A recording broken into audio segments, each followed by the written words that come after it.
পূর্ব মেদিনীপুরের এগরার খাদিকুলে বিস্ফোরণে বলি 9 জন, আহত অবস্থায় হাসপাতালে চিকিৎসাধীন আরো অনেক। কিন্তু গোটা ঘটনা ঘিরে উঠে আসছে একাধিক প্রশ্ন। অবৈধ বাজি কারখানার পেছনে কাদের প্রচ্ছন্ন মদত?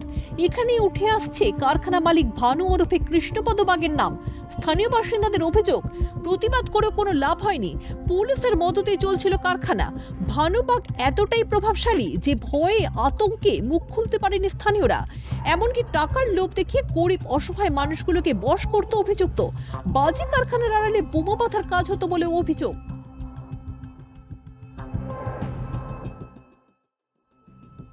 প্রতিবাদ করতে এসেছি, কিন্তু ওনারা এমনভাবে সব ভয় দেখিয়েছে, মানুষ ভয়ে আতঙ্কে কিছু বলতে পারছে না। কারণ গ্রামে তো সব গরিব গরিব মানুষ আছে না, ওরা খেটে খায়। ওরা ভাবছে কি আমি একা বলতে যাব, অন্যরা কেউ ভয়ে আসছে না, আমি একা বলতে যাব আমার পরিবারকে শেষ করে দেবে, ওই ভেবে ওরা বলতে পারছে না। আর যে কেউ গেলে ওদেরকে টাকার লোভ দেখিয়ে ওদেরকে নিজের হাতে বশ করে নিচ্ছে। একই পরিবারে দুজন। এই যে কারখানায় অনুমান করছেন যে বাজি কারখানার আড়ালে বোমা বাঁধা হতো? হ্যাঁ, সব হতো, হাত বোমা বাঁধা হতো।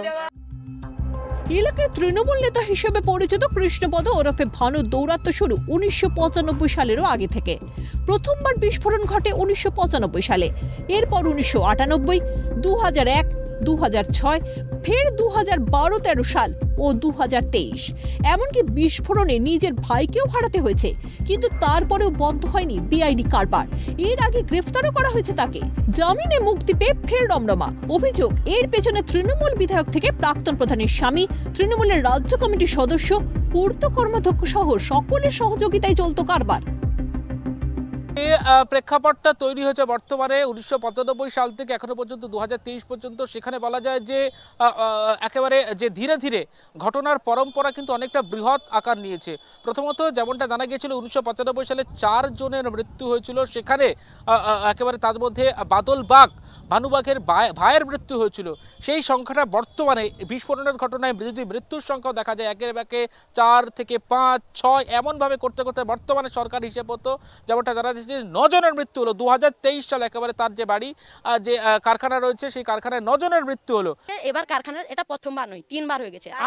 আমার জন্ম পর থেকে আমি 3বার দেখে নিয়েছি, 4বার টোটাল। 1995 সালে প্রথম। হ্যাঁ,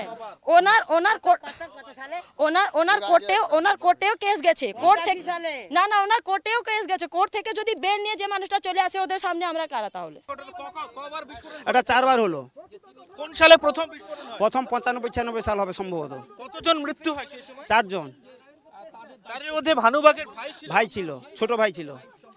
এরপর কত সালে বিস্ফোরণ ঘটে? সেটা মনে হয় 2006 হবে, মনে হয় 5-6 হবে। তারপর কত সালে? তারপরে 2012-13 এমন একটা হবে। এবং তারপর 2023। বারংবার ভাবে ঘটছে, কিন্তু আমরা প্রতিবাদ করছি, কিন্তু হচ্ছে না কিছু। আমাদের অবজেকশন দিলে পুলিশের সঙ্গে এরা আতঙ্ক আছে, এদের সঙ্গে আমরা বাধা দিলে কোনো কিছুই হচ্ছে না। আপনারা সুষ্ঠু বিচার করুন। ভানু বাগ যে ঘটনা ঘটিয়েছে একবার নয় একাধিকবার।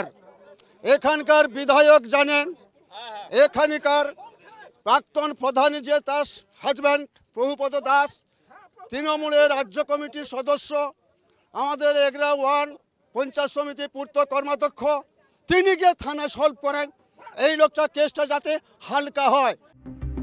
ঘটনার পর টুইট করেছেন রাজ্যের বিরোধী দলনেতা।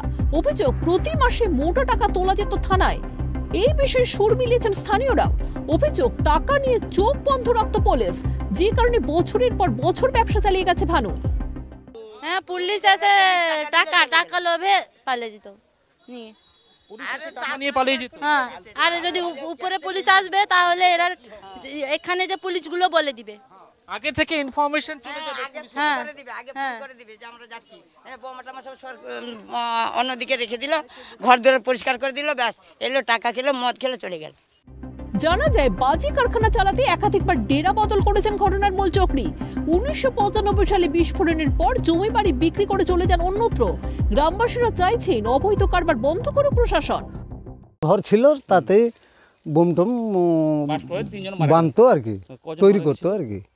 এখানে 2 জন মারা গেছে। 2 জন মারা গেছিল। মানে তারপর থেকেই কি না, এই মারা যাওয়ার পর থেকে এখানে বন্ধ করে দিয়ে ও তার নিজের ঘরে করেছিল আর কি। এটা কত বছর আগে আপনি কিনেছেন জায়গাটা? হ্যাঁ, আমি 1996 সালে সেটা তো আমরা তো খুব প্রশাসনের কাছে অনুরোধ করছি যেন না হয়। হ্যাঁ, এটা আমরা খুব অনুরোধ করছি, প্রশাসন যদি ইচ্ছা করে বন্ধ হয়ে যাবে। এই যে গ্রামে ওই প্রশাসনের জন্য তো এটা সব চলছে। তিনি একজন টিএমসির তাবর নেতা, কিন্তু কেউ ভয়ে বলতে পারে না। তারপরে প্রশাসন তার হাতে আছে, অঞ্চলটা সেদিকে আছে, যেন কেউ বলতে পারি না। ঘটনার পর থেকে ফেরার কৃষ্ণপদ ওরফে ভানুবাগ অভিযুক্ত প্রতিবেশী রাজ্য ওড়িশায় পালিয়ে যেতে পারে বলে অনুমান জেলা পুলিশের। ইতিমধ্যে ওড়িশার সীমান্তের দিকে রওনা দিয়েছে সিআইডি আধিকারিকের একটি টিম।